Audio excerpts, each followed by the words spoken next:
त्रिशूल और सुदर्शन में ज्यादा शक्तिशाली कौन है?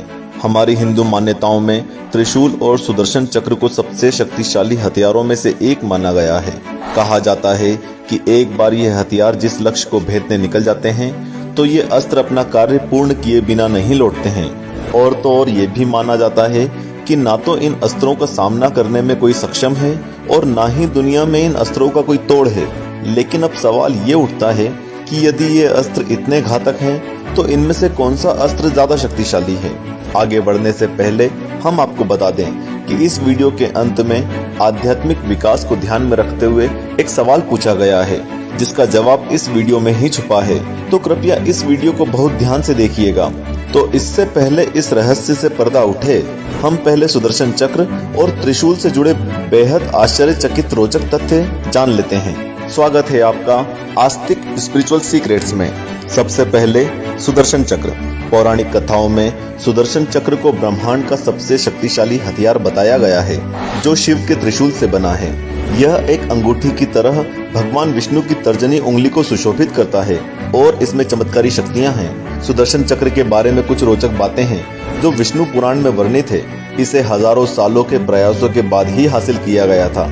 सुदर्शन चक्र में 108 नुकीले ब्लेड्स होते हैं और इसमें पलक झपकते ही कई मिलियन योजन यात्रा करने की क्षमता होती है।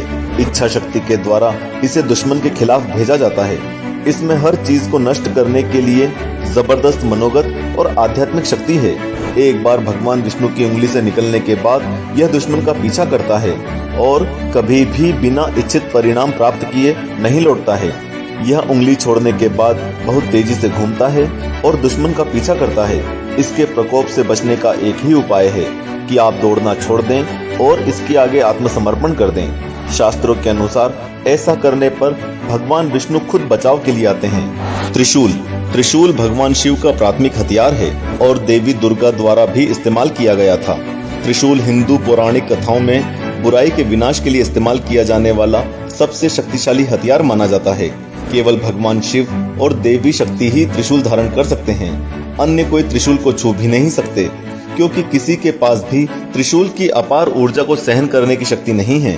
शिव के त्रिशूल रजस, तमस और सत्व तीनों गुण को हटाते हैं। त्रिशूल में 3 स्पाइक्स शिव की 3 आंखों को दर्शाते हैं और तो और ये शिव को त्रिकालदर्शी के रूप में दर्शाते हैं। एक बार जब शिव के हाथ से त्रिशूल मुक्त हो जाता है तो इसे कभी वापस नहीं किया जा सकता है जब तक कि त्रिशूल द्वारा कार्य पूरा नहीं हो जाता है। शिव ने अपने त्रिशूल से जालंधर और शंखचूड़ नाम के असुरों का वध किया है। ब्रह्मांड में शांति और दिव्यता बहाल करने के लिए शिव हमेशा अपने सबसे घातक हथियार त्रिशूल का उपयोग करते हैं। आइए अब हम जानने की कोशिश करते हैं कि त्रिशूल और सुदर्शन चक्र में ज्यादा शक्तिशाली कौन है। एक बार जब दैत्यों के अत्याचार बहुत बढ़ गए तब सभी देवता श्री हरि विष्णु के पास गए। तब भगवान विष्णु ने कैलाश पर्वत पर जाकर भगवान शिव की विधि पूर्वक आराधना की। वे हजारों नामों से शिव की स्तुति करने लगे। वे प्रत्येक नाम पर एक कमल पुष्प भगवान शिव को चढ़ाते। तब भगवान शंकर ने विष्णु की परीक्षा लेने के लिए उनके द्वारा लाए 1000 कमल में से एक कमल का फूल छिपा दिया। शिव की माया के कारण विष्णु को यह पता न चला। एक फूल कम पाकर भगवान विष्णु उसे ढूंढने लगे, परंतु फूल नहीं मिला। तब विष्णु ने फूल की पूर्ति के लिए अपना एक नेत्र निकालकर शिव को अर्पित कर दिया। विष्णु की भक्ति देखकर भगवान शंकर बहुत प्रसन्न हुए और श्री हरि के सामने प्रकट होकर वरदान मांगने के लिए कहा। तब विष्णु ने दैत्यों को समाप्त करने के लिए अजय शस्त्र का वरदान मांगा। तब भगवान शंकर ने विष्णु को सुदर्शन चक्र प्रदान किया। विष्णु ने उस चक्र से दैत्यों का संहार किया। इस प्रकार देवताओं को दैत्यों से मुक्ति मिली और सुदर्शन चक्र उनके स्वरूप के साथ सदैव के लिए जुड़ गया। तो जैसा कि हमने जाना, जहां एक शस्त्र त्रिशूल को भगवान शिव सदैव अपने साथ रखते हैं, वहीं दूसरे अस्त्र सुदर्शन चक्र को स्वयं भगवान शिव विष्णु को दिया। ऐसे में ये बता पाना तो बेहद कठिन है कि दोनों अस्त्रों में सबसे शक्तिशाली कौन सा अस्त्र है, पर हम सब यह जरूर जानते हैं कि दोनों ही अस्त्रों का उद्देश्य सत्य की असत्य पर विजय दिलाना है। दोनों ही भगवान शिव और विष्णु एक दूसरे के आराध्य भी हैं और एक दूसरे के साधक भी। ये भगवान की लीला भगवान ही जाने। तो आपका इस विषय में क्या कहना है, हमें कमेंट करके जरूर बताएं।